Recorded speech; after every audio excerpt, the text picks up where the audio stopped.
Riza, psikolog klinis, dan juga sehari-harinya aku sebagai asesor di Lembaga Psikologi Terapan Universitas Indonesia.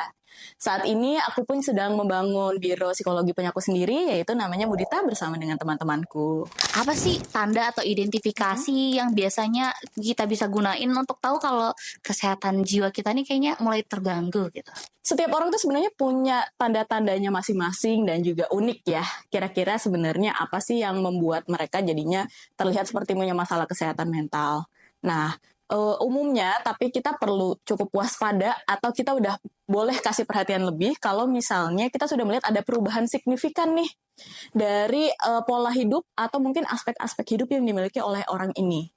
Perubahan signifikan itu maksudnya kayak gimana sih, Kak? Misalnya, yang awalnya itu pola makannya sekian, tiba-tiba jadi sangat tinggi atau sangat rendah. Atau pola tidurnya yang biasanya berapa jam, tiba-tiba berkurang drastis. Ataupun juga jadinya naik sangat banyak.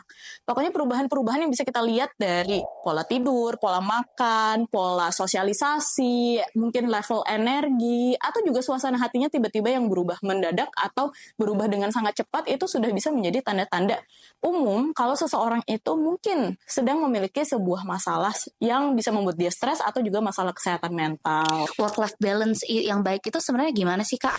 Nah, mungkin yang mau aku tekenin dulu adalah sebenarnya work-life balance itu bukan serta-merta kuantitasnya harus benar-benar seimbang ya. Dan work-life balance itu sebenarnya intinya lebih ke arah gimana kita bisa tetap produktif di pekerjaan kita dengan tetap bisa menikmati aspek-aspek hidup kita yang lainnya.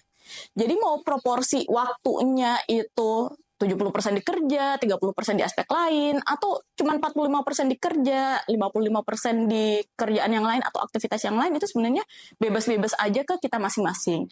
Intinya adalah apakah ketika kita sedang tidak bekerja, kita bisa benar-benar fokus dengan hal-hal yang memang sedang kita lakukan, hal-hal yang bisa membuat kita jadi menikmati hidup dan juga menyukai hal-hal yang kita lakukan. Ada mungkin orang yang kerjanya Senin sampai Sabtu, tapi di setiap sore atau setiap malamnya dia punya aktivitas rutin ketemu teman, atau mungkin olahraga, atau self-care bentuknya yang dia suka sendiri. Atau bisa juga ada yang kerjanya di pol-polin nih, Senin sampai Jumat lembur-lembur dikit nggak apa-apa, tapi Sabtu Minggu itu ya udah nggak boleh diganggu-gugat.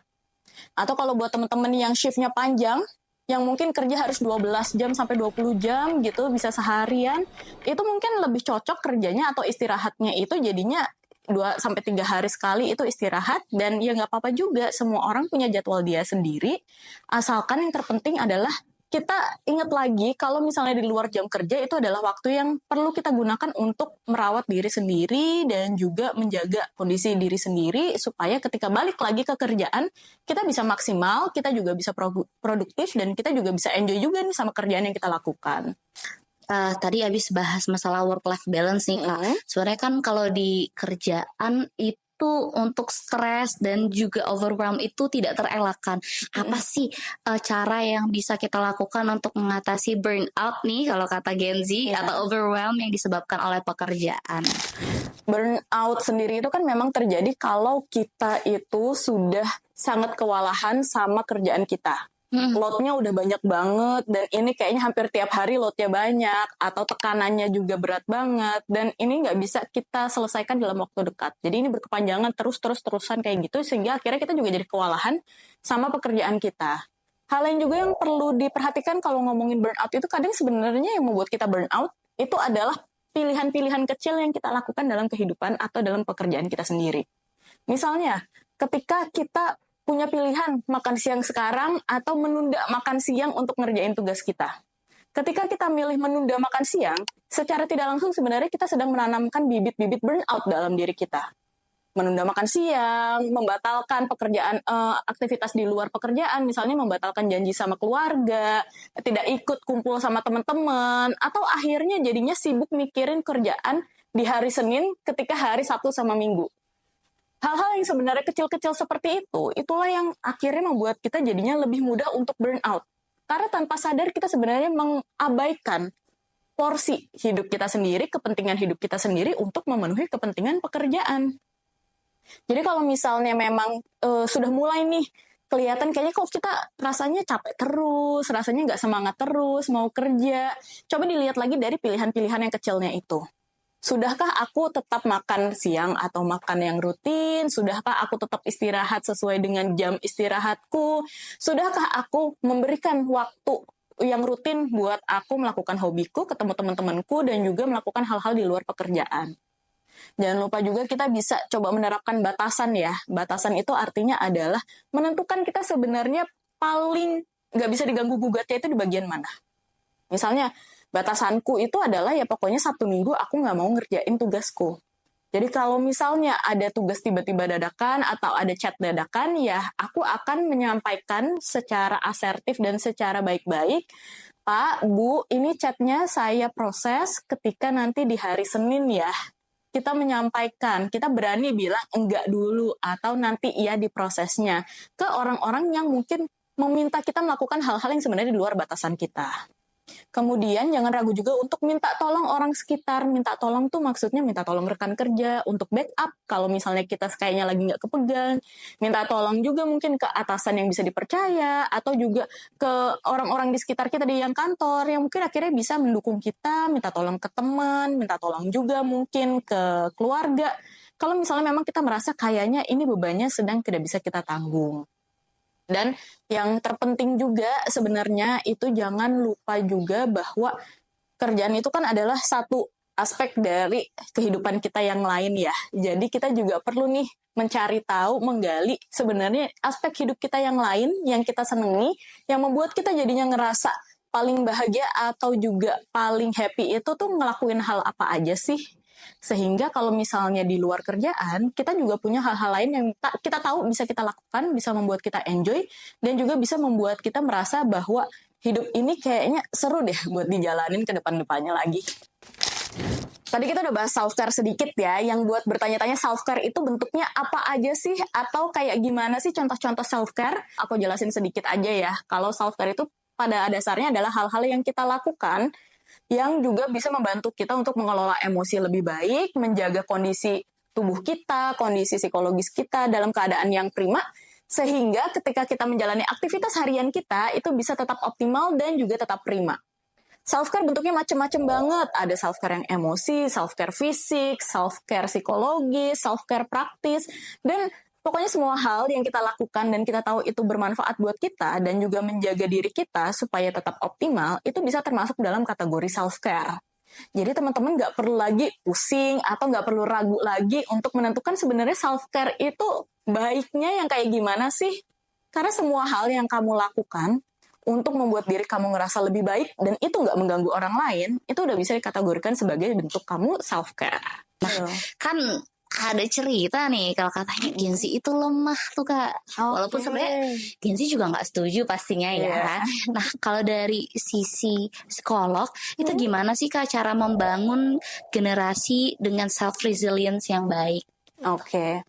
Jadi membangun gimana kita bisa lebih resilient ya dalam menghadapi tantangan-tantangan yang ada di sekitar kita.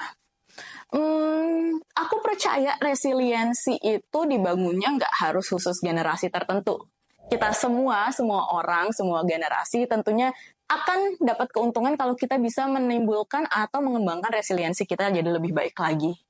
Dan salah satu faktor yang cukup signifikan nih berperan untuk membuat kita jadi lebih resilient adalah saat kita tahu lingkungan sekitar kita itu adalah lingkungan yang aman. Aman dari ancaman fisik, aman dari judgment atau ada yang nilai-nilai buruk lah kondisi kita atau situasi yang kita alami.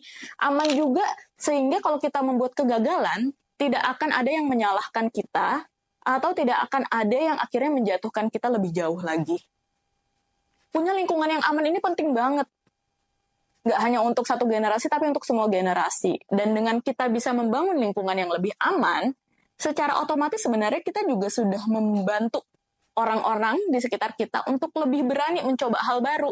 Karena mereka nggak perlu lagi ngerasa takut kalau nanti akan gagal, karena mereka juga sudah punya mindset kalau aku gagal, aku punya lingkungan sekitarku yang akan mendukungku, lingkungan sekitarku yang akan menerima aku apa adanya, dan itu adalah modal yang udah baik banget untuk membuat kita resilient. Barulah kalau kita sudah bisa membangun lingkungan yang aman, kita bisa ajarin skill-skill yang lain, misalnya skill coping, skill mungkin positive mindset, atau juga growth mindset, sehingga kita terus berpikir bahwa hal-hal, tantangan-tantangan itu adalah cara kita berkembang, bukan cara kita untuk jatuh atau gagal. Usaha apa sih yang bisa dilakukan oleh perusahaan supaya bisa membantu menciptakan lingkungan kerja yang kondusif, Kak? Gimana caranya perusahaan atau organisasi bisa contribute terhadap membangun lingkungan yang resilient, lingkungan yang juga lebih sehat dan lebih positif, itu sebenarnya adalah usaha yang perlu dilakukan dari berbagai level ya. Tidak hanya dari level yang bawah, tapi juga dari level middle-nya, level atasnya, itu semua juga harus satu suara dulu nih. Kalau kita sekarang sedang berusaha membangun sebuah budaya yang lebih positif, sebuah budaya yang lebih sehat mental mungkin, atau juga lebih memperhatikan kondisi-kondisi yang dialami oleh orang-orang di sekitar kita. Perusahaan juga sebenarnya boleh kok kalau misalnya mau menyediakan tidak hanya pelatihan, tapi juga layanan kesehatan mental seperti konseling, atau juga seperti support group yang tujuannya adalah kuratif atau menyembuhkan permasalahan-permasalahan yang sudah ada.